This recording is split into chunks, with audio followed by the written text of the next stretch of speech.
Alrighty, welcome back to gggaming. So we got our next 7-star Tera Raid boss here, which is Dondozo, right after the Pikachu. So this one's really cool. Much stronger than I honestly thought it would be. But of course we do have 2 solo showcases that we will show you along with this video, which is going to be the full details, full raid flow, all that good stuff. So let's get over to this actual summary on this guy and take a look at what we're dealing with. So he is Water Tera. So of course, just like the Pikachu, we're going to focus on electric and grass type builds. Unlike Pikachu, we can actually hit him with electric attacks. So that's really cool. Gonna have some great build ideas. By the way, I want your build ideas. Put those down there in the comments so that I can showcase your ideas in new videos, because I've struggled a little bit, but we did find 2 really good ones that we are going to show you. All right, here's what you have to work with moves on this guy. Really quick. They're all very strong and they're all physical. It means that intimidate NPCs, they're going to be in your party, are going to be your MVPs. Stick around, we'll cover those towards the end in terms of your party setup and what that means if you have no idea. Otherwise, here's what you're going to work with. Wave Crash, Order Up, Earthquake, and Avalanche. All of them are physical and they're all hit extremely hard, okay? The one you got to be careful with on your grass builds is Avalanche. Avalanche, while it says it's 60, it gets its power doubled, so it's actually 120, if I could, there you go, 120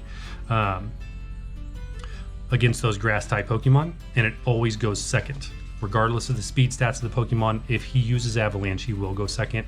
You're gonna hit him, unless you're doing a buff move or something, you're gonna hit him, and then he's gonna do 120 damage on your grass type Pokemon, and it's going to hurt, trust me. That is why we've struggled to figure out grass type builds that are viable. No matter how much I wanted Ogerpon to work, didn't happen. Okay, so let's go over and talk about the stats on this guy real quick. He's kind of built like a truck, hits like a truck, built like a tank. That's what I wanted to say. There you go. So really high HP, 441 on the HP side, great defense 266, and a full attack side 259. Okay, he is fully tilted to the right. Everything on the left is no. So what I want to encourage you to do is focus on hitting him with special attack moves that hit that low special defense at only 166. We will have one of those. We'll also have one physical attack build. But here's the piece that I did not expect in this fight, and that is the ability Unaware. Unaware is just annoying and very frustrating to deal with. Why? Because it ignores all stat buffs for you, for me, you and I.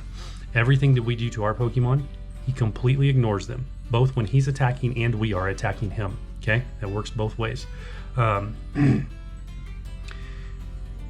Making buffing your Pokemon pretty much null and void. We will have a build where we address that, okay, and actually get rid of that ability using another Pokemon's move. So check out the showcases if you want to know what that is. I'm not going to do any spoilers here, but we have got a solution for that. The other build is just so strong, you don't even have to worry about it. You don't even need the buffs, and it takes this guy out.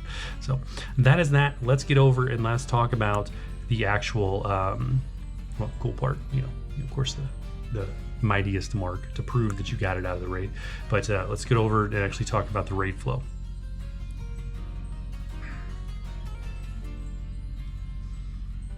All right, so side by side with the CRB database, as always, here's what we got to work with. Here's what we're going to just cover the highlights. We've already talked about the primary moves, which are right here, Wave Crush to Avalanche. He also gets access to Yawn and Curse, okay? Those are additional moves, or coded moves, as I like to call them, which means he's gonna use them at very specific intervals, always at the exact same time, and here's when they are gonna happen, all right? Yawn's gonna happen right out of the gate at 95% time, okay? Right out the gate, it's going to use that early. That is the only time he is going to use Yawn. So if he happens to use it on your Pokemon, because he may not, he may use it on one of the NPCs, all you got to do, throw up a heal cheer, you know, take advantage of it, heal your Pokemon, wake him up, you're good to go. Don't worry about it. You don't have to worry about trying to counter sleep. All right. The other option he has is Curse. Curse is going to happen at 50% HP. Curse drops his speed, buffs his attack and his defense. He gets extremely deadly after he uses Curse. So we want to make sure we have builds set to work with that, because he really does go really bad after 50%. Why? Because he starts double attacking. He gets that double attack ability and then goes straight into that boosted attack stat. All right, so really annoying. Plus he also will use that Wave Crush down there at 30%. He potentially could triple attack at that point. That's a 7-star raid boss for you. Sometimes no matter what you do to prepare, they're still gonna knock you out. All right, that is that. Let's get over and take a look at the best Pokemon and best parties to set up for your teams.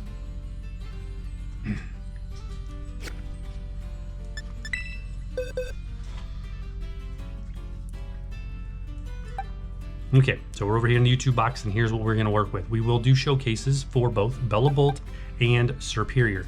So check one of those or both of those out, whichever one you are most interested in. They both work really, really good against this guy and are pretty easy on the solo side. So definitely check those out. But here's what I want to point out. So everything down here, these are potential NPCs that can be in your party. By the way, check out the video link down there in the referenced videos for how to lock your NPC party, so you can always get the same party over and over and over if you are solo farming this. Makes this stuff so much easier, trust me.